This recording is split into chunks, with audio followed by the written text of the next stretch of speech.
Hello everyone. तो PEB space से इंटरआर्क building solutions पे आज हम डिस्कशन करेंगे।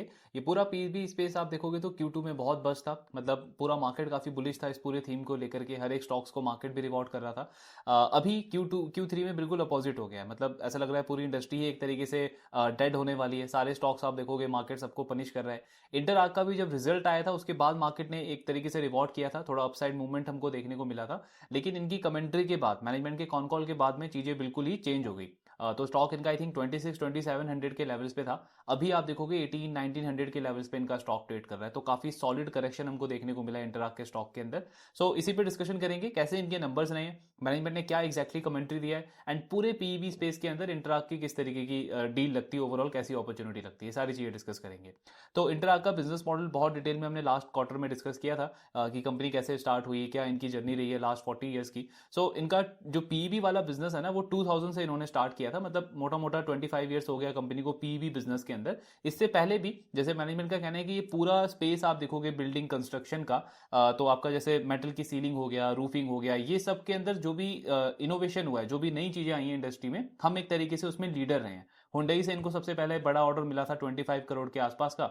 उसके बाद टाटा मोटर एक इनका बहुत बड़ा क्लाइंट बन गया, जब टाटा मोटर का वो जो छोटा हाथी था वो काफी पॉपुलर हुआ था 2002, 3, 4 के आसपास। तो वहां से इनका बिजनेस अच्छे से ग्रो करना स्टार्ट हुआ था। अब पूरा पीईबी बिजनेस अगर आप देखोगे तो ये इकोनॉमिक एक्टिविटी पे बहुत ज्यादा डिपेंड करता है, मतलब जब भी प्राइवेट कैपेक्स हो रहा है, आपका इकोनॉमी अच्छी कर रही है, तब ये इंडस्ट्री अच्छा करती है, इनको ऑर्डर्स अच्छे मिलते हैं। लेकिन जैसे ही स्लो डाउन होता है इकोनॉमी में, इस इंडस्ट्री के ऊपर उसका एक बहुत बड़ा नेगेटिव इंपैक्ट पड़ता है। तो 2008 से लेकर के जो ग्लोबल फाइनेंशियल क्राइसिस स्टार्ट हुआ, 15, 16, 17 तक का जो टाइम था वो बहुत वीक टाइम था, बहुत चैलेंजिंग टाइम था इस इंडस्ट्री के लिए। देन 18-19 से लेकर के लास्ट 5-7 ईयर्स तक का पीरियड देखोगे तो बहुत अच्छा रहा इस कंपनी के लिए। पूरी इंडस्ट्री आई थिंक लगभग डबल कर गई है। 11-12% की ग्रोथ रेट है ये इंडस्ट्री की। इंटरआर्क का भी ग्रोथ जो है लास्ट 3-4 ईयर से स्पेशली काफी अच्छा रहा है। तो ये ओवरऑल इनका बिजनेस मॉडल है, यानी मेन काम ये वही करते हैं। दूसरे क्लाइंट की जो फैक्ट्री है, मैन्युफैक्चरिंग फैसिलिटीज है, वेयर हाउसेज है, जो भी बिल्डिंग वगैरह है, वो कंपनी अपने फैक्ट्री के अंदर कंस्ट्रक्ट करती है, डिजाइनिंग, इंजीनियरिंग, मैन्युफैक्चरिंग, और उनके साइट पे जाके उसका इंस्टॉलेशन का काम करती है। तो ये इनका पूरा बिजनेस मॉडल है।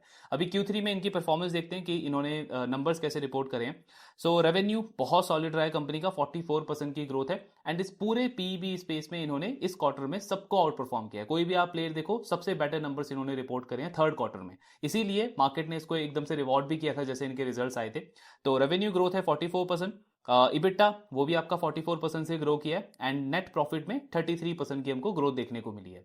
पूरा 9 मंथ्स बहुत सॉलिड गया है कंपनी का, मोर देन 40% की ग्रोथ है, जबकि गाइडेंस इनका 17-18% का था। फिर इबिटा में भी 41% की ग्रोथ हमको दिखती है, और पैट 42% से ग्रो किया है कंपनी का।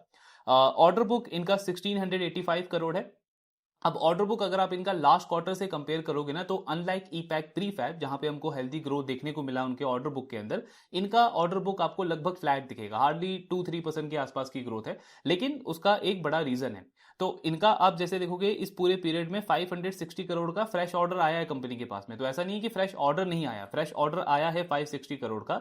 लेकिन क्योंकि इस क्वार्टर में ही कंपनी ने 520 करोड़ के आसपास का ऑर्डर बुक एग्जीक्यूट किया है, तो मेरा एग्जीक्यूशन क्योंकि बहुत फास्ट रहा है, और बाकी प्लेयर्स के कंपैरिजन में, जैसे ईपैक प्रीफैब को आप देखोगे तो उनका एग्जीक्यूशन इतना अच्छा नहीं था थर्ड क्वार्टर में। वो जो भी रेन वगैरह हुआ, उनके साइट रेडी नहीं थी टाइम के ऊपर, तो इंस्टॉलेशन उनका पोस्टपोन हो गया Q4 के अंदर। बाकी प्लेयर्स का भी आप देखोगे तो रेवेन्यू ग्रोथ इतना नहीं था, इतना अच्छा नहीं था, ऑर्डर एग्जीक्यूशन इतना अच्छा नहीं था। तो इनका क्योंकि ऑर्डर एग्जीक्यूशन बहुत बेटर था बाकी प्लेयर्स के कंपैरिजन में, इसीलिए ओवरऑल फ्रेश ऑर्डर तो आया है, लेकिन नेट नेट ऑर्डर बुक के अंदर हमको ग्रोथ देखने को नहीं मिला है। तो ये क्वालिटी वाली चीज है, मतलब क्वालिटी ग्रोथ है। ऐसा नहीं कि बिजनेस में नया ऑर्डर नहीं आ रहा, नया ऑर्डर आ रहा है, लेकिन मेरा एग्जीक्यूशन स्पीड फ्रेश ऑर्डर जो मैं ले रहा हूं उससे भी फास्ट है। तो इस तरीके का कंपनी का सिनेरियो है अभी। देन ओवरऑल आप देखोगे तो इबिटा वगैरह ग्रोथ अच्छी है। बस आपका ये जो न्यू लेबर कोड जो आपका आया उसकी वजह से हर एक बिजनेस में थोड़ा सा एक्सपेंस बढ़ गया, उसी वजह से आपको ऑपरेटिंग लिवरेज नहीं दिखा है। अदरवाइज पैड ग्रोथ आप 9 मंथ्स के बेसिस पे देखो, इबिटा ग्रोथ देखो, टॉप लाइन ग्रोथ देखो, हर एक मैट्रिक पे अच्छी परफॉर्मेंस है कंपनी की। तो फाइनेंशियल वाइज नंबर्स बहुत अच्छे इन्होंने रिपोर्ट करे, काफी सॉलिड नंबर्स इन्होंने रिपोर्ट करे। अब इनका कॉन कॉल डिस्कस करते हैं कि मैनेजमेंट ने एक्जैक्टली क्या कमेंट्री दी है आने वाले क्वार्टर्स को लेकर के। तो एक तो इनका कहना है कि इंडस्ट्री में ट्रेंड जो है वो चेंज हो रहा है, बहुत फास्ट रेट पे चेंज हो रहा है। मतलब पहले क्या होता था कि हमको क्लाइंट को जाकर के समझाना पड़ता था कि पीईबी जो है वो क्यों उनके लिए बेनिफिशियल है। जो ट्रेडिशनल मेथड से वो अपना फैक्ट्री वगैरह जो कंस्ट्रक्ट करेंगे उसमें टाइम ज़्यादा लगेगा, पे बैक पीरियड ज़्यादा है, सारा उनको वो माथापच्ची करना पड़ेगा, अलग अलग वेंडर से डील करना पड़ेगा। लेकिन अब ग्राउंड पे क्या हो रहा है, इसका अपोजिट। क्लाइंट जो है वो खुद से आ रहा है हमारे पास में, मतलब इंक्वायरी जो है ग्राउंड लेवल पे वो बहुत बहुत ज़्यादा बढ़ गई है। तो आज के टाइम पे इनका कहना है क्लाइंट सिंपल सा चीज़ चाहता है कि मुझे 3-4 वेंडर अलग अलग नहीं चाहिए, कि सीमेंट का अलग वेंडर है, स्टील का अलग वेंडर है, वो जो पूरा साइट है जो उसका डिज़ाइन कर रहा है वो एक अलग है, फिर मुझे इन सबको मॉनिटर करना है, मेरा मेन जो प्रोडक्शन का काम है, मेरा मेन बिजनेस है, उसको छोड़ करके मैं इन सब में इन्वॉल्व होता हूँ। तो क्लाइंट को ये सब नहीं चाहिए, क्लाइंट को चाहिए वन स्टॉप सॉल्यूशन। तो बिल्डिंग जो है उसका, जो फैक्ट्री जो वेयर हाउस वो बनाना चाहता है, वो उसको एज अ प्रोडक्ट देखता है कि वो पूरा प्रोडक्ट मेरे को मिलना चाहिए मेरे टाइम पे, मैं बस बजट बता दूं, टाइमलाइन बता दूं, उस टाइम पे मेरा वो प्रोडक्ट जो रेडी होना चाहिए। सेम इन्होंने वो मतलब एक तरीके से वो एग्जांपल दिया कि जैसे आप वो फर्नीचर का होता था ना, कि पहले आप कारपेंटर को बुलाते थे और आपका मतलब काफी टाइम तक आपके वो एक तरीके से पूरा मिसमैनेज होता था, घर पे पूरा काम चल रहा होता था। आज के टाइम पे क्या है, रेडीमेड फर्नीचर आप लेकर के आते हो, तो बिल्कुल क्लाइंट का जो रिक्वायरमेंट है वो वैसा हो चुका है, उसको वन स्टॉप सॉल्यूशन चाहिए। बिल्डिंग का वो मतलब डिजाइन बता देगा कि क्या बनाना है, कितने टाइमलाइन में बनाना है, बजट क्या है, वन टाइम में डिसाइड हो गया। अब उसको उस एक वेंडर से डील करना है और उस डेट के ऊपर उसको अपनी बिल्डिंग जो है वो रेडी चाहिए। तो इस तरीके का आज के टाइम पे पूरा इंडस्ट्री चेंज होता जा रहा है, और इसीलिए कंपनी कह रही है डिमांड जो है वो बहुत तेजी से बढ़ गई है इस इंडस्ट्री के अंदर। लेकिन अनलाइक जैसे हम बाकी इंडस्ट्रीज में देखते हैं कि जब डिमांड अच्छी होती है, स्ट्रांग होती है, तो मोटा मोटा हर एक बिजनेस को जो है उसका फायदा मिलता है, हर एक बिजनेस की ग्रोथ आती है, बिजनेस एक्सपेंशन करता है, तो सबको उसका बेनिफिट मिलता है। इस इंडस्ट्री में वैसा नहीं है। क्यों नहीं है? मैनेजमेंट ने जैसे पहले भी कॉल्स में एक्सप्लेन किया है कि यहाँ पे demand is not equal to growth, मतलब सीधे डिमांड से आप ग्रो नहीं कर सकते, क्योंकि डिमांड तो स्ट्रांग है, लेकिन फिर भी आपको तब तक ऑर्डर्स नहीं मिलते, क्लाइंट आप पे ट्रस्ट नहीं करता जब तक आपकी कैपेबिलिटी नहीं हो, आपका एक प्रूवन ट्रैक रिकॉर्ड नहीं हो। क्योंकि मतलब जैसे इन्होंने बहुत अच्छे से एग्जांपल दिया इसमें कि ये जो पीईबी का बिजनेस है ना, वो 4 लाख डेनिमल है। 4 लाख डेनिमल यानी कि 4 मेन पिलर्स होते हैं इसके। एक तो होता है आपका इंजीनियरिंग और डिजाइनिंग टीम, यानी आपका डिजाइनिंग पार्ट, इंजीनियरिंग पार्ट वो बहुत स्ट्रांग होना चाहिए। अगेन कि क्लाइंट सिर्फ आपको बता रहा है कि उसको किस पर्पस के लिए फैक्ट्री बनानी है, ईवी की फैक्ट्री है, सेमीकंडक्टर की फैक्ट्री है, एफएमसीजी की फैक्ट्री है, कोई वेयर हाउस है, वो सिर्फ आपको ये बताएगा। अब उसका पूरा डिजाइनिंग इंजीनियरिंग स्ट्रेंथ जो है वो आपकी टीम को डिसाइड करना है, वहीं से आप उसको बजट दोगे। और ऐसा नहीं कि अभी आपने कुछ बजट दिया, फिर जब एग्जीक्यूट कर रहे हो तब जाके आप बता रहे हो कि ये जो बजट है आपका वो क्रॉस हो रहा है, तो उस तरीके की चीजें नहीं कर सकते। तो आपकी इंजीनियरिंग डिजाइनिंग टीम बहुत स्ट्रांग होनी चाहिए। फिर उसके बाद में आता है आपकी मैन्युफैक्चरिंग कैपेसिटी, जहां पे आप वो पूरा फैब्रिकेशन करोगे, स्टील को कट करना, हर एक पीस वहां पे डिजाइन करके मैन्युफैक्चर करना। उसके बाद में आपका आता है थर्ड पार्ट, जो साइड पे जाके आप एग्जीक्यूशन करोगे, इंस्टॉलेशन करोगे, और इसके साथ में आपका पूरा सप्लाई चेन लॉजिस्टिक, ये सब आपके ना बिल्कुल कोऑर्डिनेशन में मूव करना चाहिए। क्योंकि मान लो आपने सारा काम ठीक किया, लेकिन जो लास्ट वाला पार्ट है इंस्टॉलेशन का, वहां पे जैसे अगर आपने रूफिंग वाला पार्ट पहले भेज दिया साइट के ऊपर, लेकिन जो बिल्डिंग स्ट्रक्चर्स है, कॉलम्स है, वो आपका नहीं पहुंचा, तो आपका वो जो पूरा का पूरा प्रोजेक्ट है ना वो डिले हो जाएगा। मतलब कॉस्ट बढ़ेगी, प्रोजेक्ट डिले होगा, क्लाइंट जो है वो गुस्सा होगा, और आपका रेपुटेशन खराब होगा इंडस्ट्री के अंदर। तो मतलब डिमांड है, लेकिन आप फास्ट ग्रो नहीं कर सकते इस इंडस्ट्री के अंदर जब तक आप क्वालिटी को मेंटेन ना करके रखो। और क्वालिटी एक तो मतलब आपको इंटरनली भी देखनी है कि आप किस लेवल का प्रोजेक्ट जो है वो एग्जीक्यूट कर सकते हो टाइम के साथ में। दूसरा, आपको क्लाइंट के टर्म्स में भी देखना है कि आप ग्रीड में आगे, मतलब ऐसा क्लाइंट के साथ में डील ना कर लो जहां पे आपको कैश में प्रॉब्लम आ रहा है, वर्किंग कैपिटल में प्रॉब्लम आ रहा है, कि पेमेंट जो है वो आपका डिले हो रहा है, और एक ही प्रोजेक्ट के अंदर आप अपना कैश लगाए जा रहे हो, यहां से कैश आपको मिलेगा बाद में, और तब तक जो आपने बाकी क्लाइंट्स को जो ऑर्डर कमिट किया हुआ है उसमें आपको लेट हो रहा है, वहां पे आप मतलब क्वालिटी के साथ में कॉम्प्रोमाइज कर रहे हो। तो इस तरीके से आपको सोचना पड़ता है कि क्वालिटी क्लाइंट के एंड पे भी मेरे को कॉम्प्रोमाइज नहीं करनी है, और मेरे एंड पे भी वो कॉम्प्रोमाइज नहीं होना चाहिए। इसीलिए इनकी मैनेजमेंट आप सुनोगे तो बहुत कंजर्वेटिव है। मतलब इनका कहना है कि हमारा फोकस फास्ट ग्रोथ पे है ही नहीं, हमारा फोकस है सस्टेनेबल ग्रोथ के ऊपर। क्लाइंट को हम आज ना बोल देंगे वो हमको चलेगा, लेकिन हम क्लाइंट लूज नहीं करना चाहते। इसका मतलब क्या हुआ कि आज अगर मेरे पास में कैपेसिटी फुल है, मैं नया ऑर्डर नहीं ले सकता, तो मैं क्लाइंट को आज मना कर दूंगा, लेकिन 2 इयर्स 3 इयर्स बाद जब भी उस क्लाइंट को नया एक्सपेंशन करना होगा, तो वो मेरे पास में ही आएगा। इसलिए आप देखोगे मोर देन 80% जो इस कंपनी का बिजनेस है वो रिपीट कस्टमर से आता है, क्योंकि क्रेडिबिलिटी उस तरीके की है। सो ये है। देन दूसरा, मैनेजमेंट कह रही है कि इसके साथ में एक और हमारा जो एड ऑन एडवांटेज है वो है क्रेडिबिलिटी। लास्ट 40 ईयर से इस इंडस्ट्री के अंदर है, और जो ये रिपीट ऑर्डर हमको जो मिलता है, इतनी जो स्ट्रॉन्ग क्रेडिबिलिटी है, प्लस जो कॉम्प्लेक्स प्रोजेक्ट्स आप देखोगे, जितने भी आपकी ये न्यू एज इंडस्ट्री है, ईवी हो गया, सेमीकंडक्टर हो गया, डेटा सेंटर के प्रोजेक्ट्स हो गए, ये सारे प्रोजेक्ट्स में इस कंपनी को मतलब एक तरीके से प्रायोरिटी मिलती है। सारे जो भी आप बड़े बड़े प्रोजेक्ट्स देखोगे इस पर्टिकुलर एरिया में, ये कंपनी कर रही है। गुजरात में अभी इनकी फैक्ट्री आ रही है, कमर्शियलाइज हुई नहीं है, अभी बन रही है, लेकिन ऑलरेडी वहां पे कंपनी इंडस्ट्रियल सेगमेंट में जितने भी पीईबी के प्रोजेक्ट्स होते हैं वहां पे मार्केट लीडर है। तो ये एक तरीके का इनका कॉम्पिटिटिव एज है, या मोट आप बोल लो। देन आपका आता है सबसे इंटरेस्टिंग पार्ट कि कंपनी ने क्या अनाउंस किया ये रिजल्ट के साथ में। तो पहले तो मार्केट उस चीज को लेकर के बहुत एक्साइट हुआ था, क्यूआईपी का अनाउंसमेंट किया इन्होंने। सो 100 करोड़ का क्यूआईपी करने का इन्होंने अनाउंसमेंट किया है। अभी हमने लास्ट क्वार्टर में इसको डिस्कस किया था, तो इनका मतलब आप वर्किंग कैपिटल देखोगे, कैश फ्लो देखोगे, बैलेंस शीट देखोगे, सब कुछ हेल्दी है।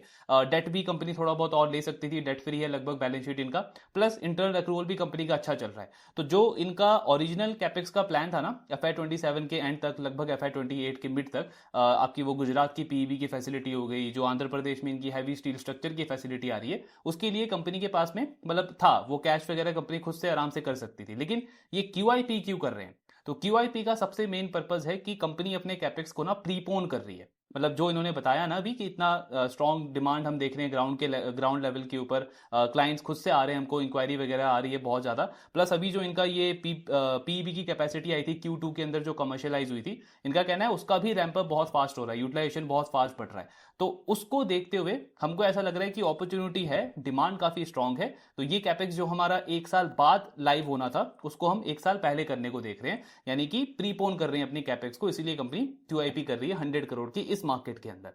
तो वैसे तो आप देखोगे किसी भी बिजनेस के लिए बहुत पॉजिटिव होता है, एंड इसीलिए मार्केट ने भी जैसे इन्होंने ये अनाउंसमेंट किया तो एक तरीके से पॉजिटिव रिएक्शन हमको देखने को मिला था इसके स्टॉक के अंदर, क्योंकि ये आपको दिखा रहा है कि मैनेजमेंट कितना बुलिश है डिमांड को लेकर के, कि जो फैक्ट्री मेरी 1-1.5 साल बाद आनी थी, मुझे डिमांड इतना स्ट्रांग दिख रहा है कि मैं उसको 1 साल पहले कमर्शियलाइज करना चाहता हूँ, ताकि फटाफट से ऑर्डर में उसमें एग्जीक्यूट करूँ, मेरा ग्रोथ आए, मेरे मार्जिन इंप्रूवमेंट का स्कोप बढ़े, यूटिलाइजेशन उसमें इंप्रूव हो, मार्केट शेयर में गेन करूँ। ये सारे आपके प्रॉस्पेक्ट दिखते हैं उस बिजनेस के अंदर। तो इस पॉइंट से ये चीज़ काफ़ी अच्छी है। हालांकि मैनेजमेंट यहाँ पे ऑनेस्ट भी है।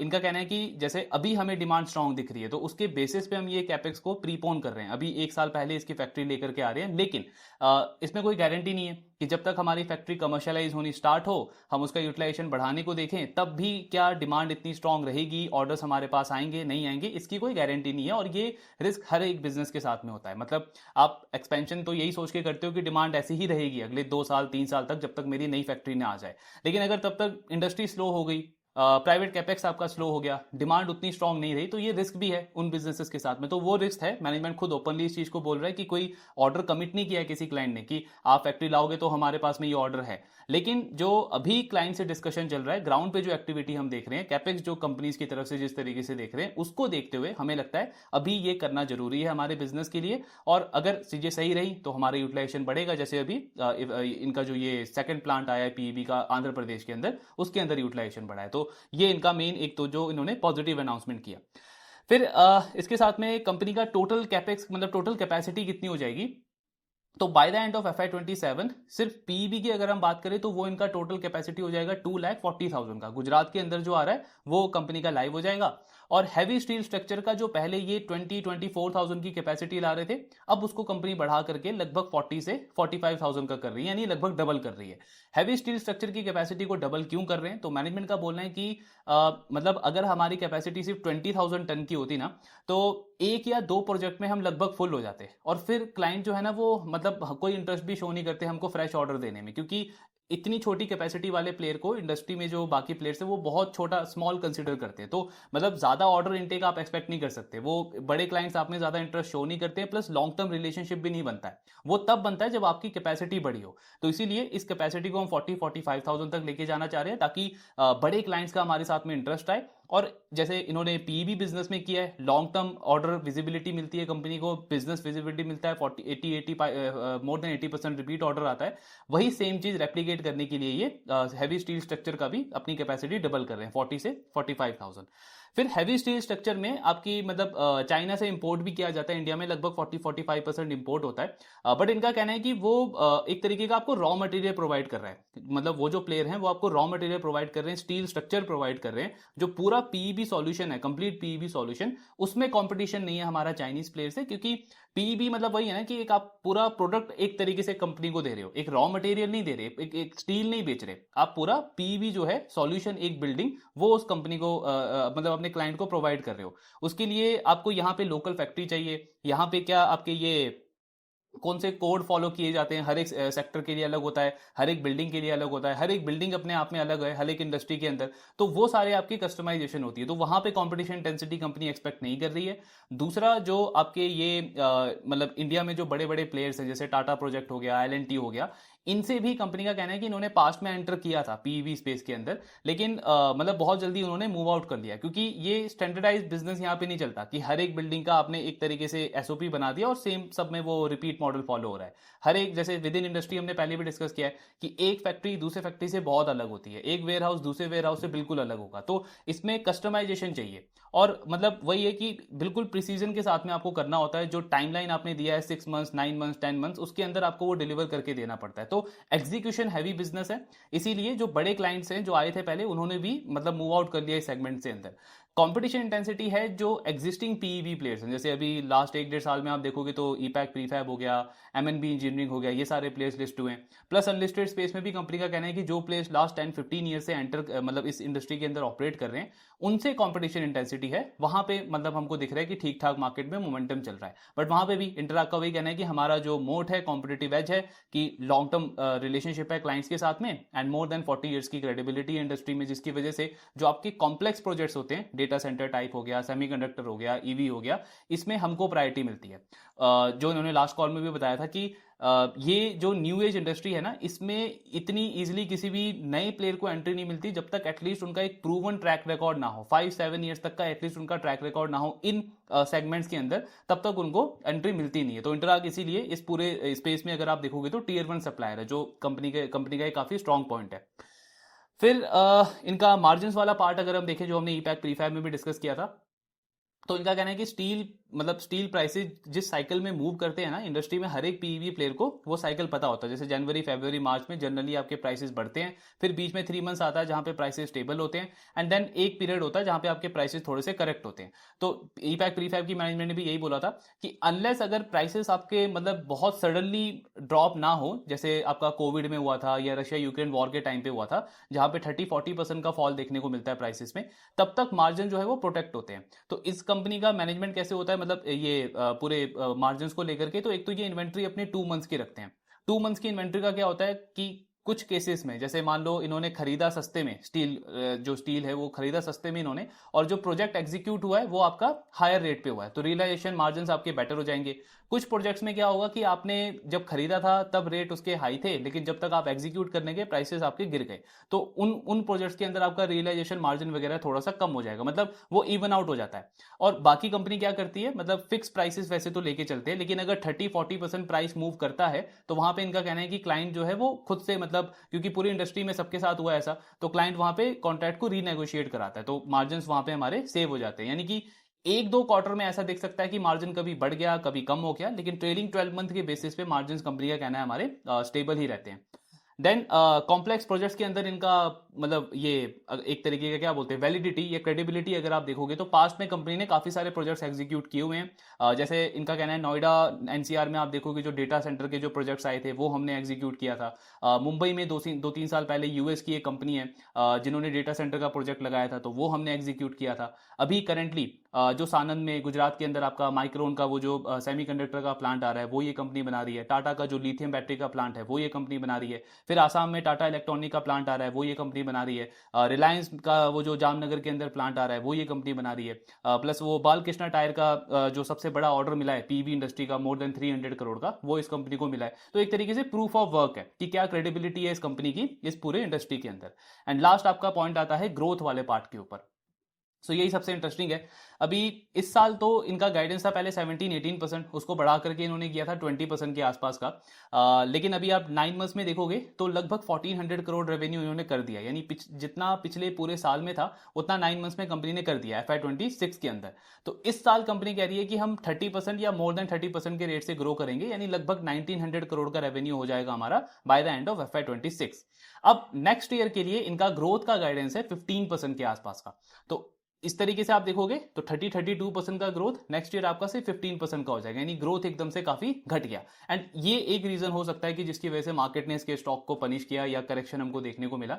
हालांकि इसमें भी हम स्पेसिफिकली नहीं बोल सकते कि ये ही पर्टिकुलर रीजन था, क्योंकि कितने ऐसे भी बिजनेसेस हैं ना जिनके रिजल्ट्स अच्छे आए, मैनेजमेंट ने गाइडेंस को बढ़ाया, एक्सपेंशन का गाइडेंस अच्छा दिया, लेकिन उसके बाद भी स्टॉक में करेक्शन देखने को मिला। तो ऐसा स्पेसिफिकली बोल नहीं सकते कि इसी रीजन की वजह से स्टॉक गिरा है, लेकिन हाँ ये एक रीजन जरूर हो सकता है जिसकी वजह से सेंटीमेंट थोड़ा सा नेगेटिव हुआ इस बिजनेस को लेकर के। क्योंकि इस साल तो ठीक है आपने गाइडेंस को आउट परफॉर्म किया, बट नेक्स्ट ईयर के लिए ग्रोथ का गाइडेंस इन्होंने 15% दिया है। अभी 15% क्यों है? क्योंकि कंपनी की जितनी भी कैपेसिटी थी वो लगभग अभी फुल पे चल रही है, और FY27 के मिड में या सेकंड हाफ में जो कंपनी की न्यू कैपेसिटी आएगी उस पे मैनेजमेंट क्योंकि कंजर्वेटिव है, तो मतलब पहले से ये कमिट नहीं कर सकते कि कितना यूटिलाइजेशन उसका होगा, तो इसलिए मैनेजमेंट ने कंजर्वेटिवली 15% के आसपास का गाइडेंस दिया है। लेकिन FY28 जो है इस कंपनी का वो अच्छा रहेगा, क्योंकि इनके पास में लगभग 6 ऐसी फैसिलिटीज आ जाएंगी पीईबी और ये हैवी स्ट्रक्चर की, तो टोटल रेवेन्यू पोटेंशियल कंपनी का 34 टू 3500 करोड़ का हो जाएगा। ऑन एन एवरेज इनका जो एक मैन्युफैक्चरिंग प्लांट है वो लगभग 400 से 500 करोड़ का रेवेन्यू बनाता है। तो मैनेजमेंट का कहना है कि FY27 के एंड तक टोटल रेवेन्यू पोटेंशियल हमारा 34 से 3500 करोड़ का हो जाएगा। अभी कितना है? लगभग 2000 करोड़। तो यानी कि मोर देन 50% का रेवेन्यू पोटेंशियल इंक्रीज होगा कंपनी का नेक्स्ट ईयर के एंड तक। तो मतलब कहने का ये है कि FY28 कंपनी का बहुत अच्छा हो सकता है, इनफैक्ट ब्लॉकबस्टर ईयर हो सकता है अगर डिमांड मोमेंटम इस तरीके का रहा, क्योंकि कंपनी के पास में कैपेसिटी आ जाएगी सारी, और जैसे जैसे यूटिलाइजेशन बढ़ेगा तो आपको ऑपरेटिंग लेवरेज भी मिलेगा। तो FY28 कंपनी का बहुत अच्छा हो सकता है अगर डिमांड इस तरीके से रहा। FY27 थोड़ा सा एवरेज काइंड ऑफ इस कंपनी का ईयर बोल सकते हो FY26 के कंपैरिजन में, क्योंकि यहां पे तो इन्होंने आउट परफॉर्म किया है पूरे मार्केट को, हर एक प्लेयर को, सारे एक्सपेक्टेशंस इन्होंने बीट करे हैं। तो वही है, मतलब जैसे हमने पीएन गाडगिल में डिस्कस किया था ना कि अगर मैं सिर्फ पर्टिकुलरली FY27 के पॉइंट से देखूं तो डील इतनी ल्यूक्रेटिव नहीं है, मतलब बिजनेस के प्रोस्पेक्ट्स इतने अच्छे नहीं है। लेकिन अगर आप थोड़ा बिजनेस सेंस लगा करके सोचो, 2-3 ईयर के पर्सपेक्टिव पे सोचो, तो ओवरऑल अगर आप देखो तो इनका जो ग्रोथ का कैगर है वही हाई टीन से 20% का बन रहा है, और ऑपरेटिंग लेवरेज थोड़ा बहुत कंपनी को मिल सकता है। FY28 अगेन कंपनी का बहुत अच्छा हो सकता है, लेकिन उसमें ये रिस्क भी है कि डिमांड ऐसा रहना चाहिए। अगर डिमांड स्लो हो गई, प्राइवेट कैपेक्स आपका स्लो हो गया, तो फिर वो रिस्क भी है, क्योंकि इस तरीके के बिजनेस में ऑपरेटिंग डी लेवरेजिंग भी होती है। मतलब जब आपका आपने प्लांट लगा दिए, 2-3 नए प्लांट आप लेकर के आ गए हो, लेकिन ऑर्डर नहीं मिल रहा, तो फिक्स कॉस्ट तो आपकी है, तो मार्जिन जो अभी हमको थोड़े बहुत इंप्रूव होते हुए दिखे हैं ना, वो एकदम से नीचे की तरफ जाते दिखेंगे, प्रॉफिट आपका डी ग्रो करना स्टार्ट हो जाएगा, तो वो रिस्क भी है। लेकिन आज के बेसिस पे अगर आप देखोगे, चाहे पीईबी इंडस्ट्री की जितनी भी मैनेजमेंट हो, या चाहे आप प्राइवेट कैपेक्स देख लो, जो भी आपके सीमेंट की कंपनीज हैं, स्टील की कंपनीज हैं, या जो भी आपकी ये इंफ्रास्ट्रक्चर रिलेटेड कंपनीज हैं, ईवी के रिलेटेड कंपनीज को देखो, ऑटो सेक्टर हो गया, ईएमएस स्पेस आप देखो, हर एक मैनेजमेंट जो है वो एटलीस्ट कैपेक्स वाले पार्ट पे तो बहुत बुलिश है।